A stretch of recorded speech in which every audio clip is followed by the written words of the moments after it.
Hi, I'm Donna Fields and welcome to CLIL Scaffolding 3. It's a series of webinars designed to give you quick, easy, and adaptable scaffolding ideas. We can say that scaffolding is giving a helping hand to students when they're transitioning from past knowledge to new knowledge. Today we're going to go over how to use scaffolding technique number 6 from my book, 101 Scaffolding Techniques for Language Teaching and Learning, that's also been translated into Spanish. The objective for this session is to show how easy it is to adapt scaffolding technique number 6 to primary and secondary lessons. And don't forget to post your objectives every day in your classes because it helps students feel more respected and integrated in their own learning. Scaffolding technique number 6 is called Striptease. It's a play on words because we're going to be talking about a type of puzzle that uses strips of paper. If you don't know what striptease means, this is a great opportunity for you to look it up and then have a laugh. Let's start with a secondary social science lesson. You've come to the chapter on population pyramids. You know that it's important for your students to understand them, but your experience has been that it's been difficult to engage them. You can see cognitive overload in their eyes the minute they come to the chapter that introduces the population pyramids. What can you do? Take the topic out of the textbooks. Get away from worksheets. Don't introduce the definitions yet. Let's present something really different and intriguing that'll help them first form their own ideas about what the topic might be, and then we can explain to them what they mean. If the students see that their ideas are respected and have a place in lessons, they'll be more willing to hear the ideas of others.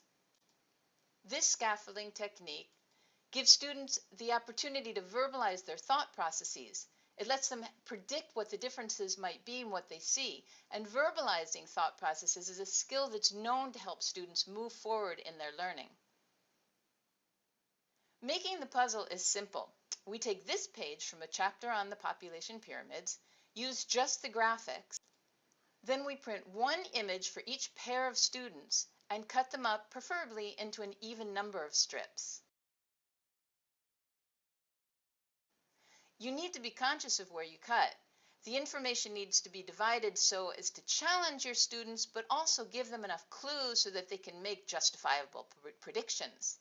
In this case, I've decided to cut the image horizontally because I want the students to focus on the significance of the graduation of each pyramid. Next, I give a set of strips to each pair of students, and each student takes half of the strips. I mixed up the sets before I hand them out so that they don't have one determined half of the image. To help students be more fluent and a bit more confident in their discourse with each other, you can post the beginnings of sentences such as these. In this strip I see part of.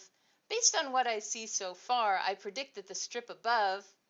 Based on what I see so far, I predict that the strip below. I'm not sure, however. It seems to me that you were justified in your prediction when you said. Now, one student in each pair puts one strip down, verbalizes what she or he sees, and then makes a prediction about what's missing above or below. This is followed by the other student in the pair looking at the strips she or he has, putting down the appropriate one above or below, and then describing both. That student also makes predictions about what's missing.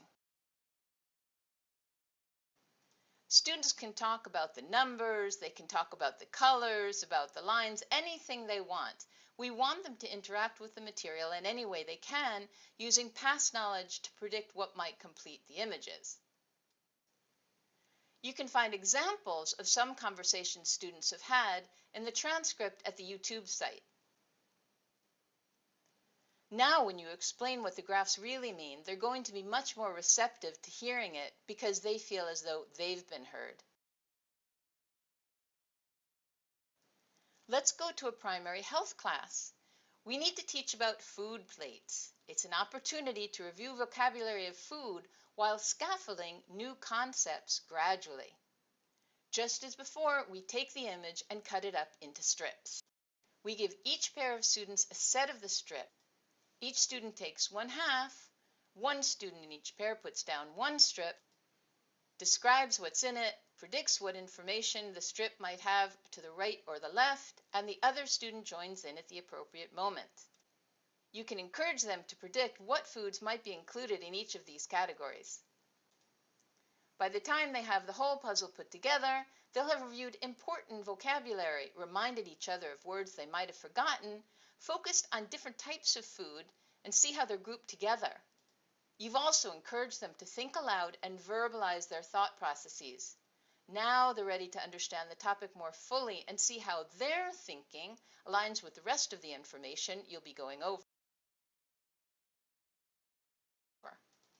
So that's it. That's technique number 6, another type of puzzle. And all of you super teachers out there, thanks so much for joining. I hope to see you at my next session, and please send any comments you have to my Pinterest page, LinkedIn, Instagram, or Facebook, and please have fun in your classes. See you soon. Bye.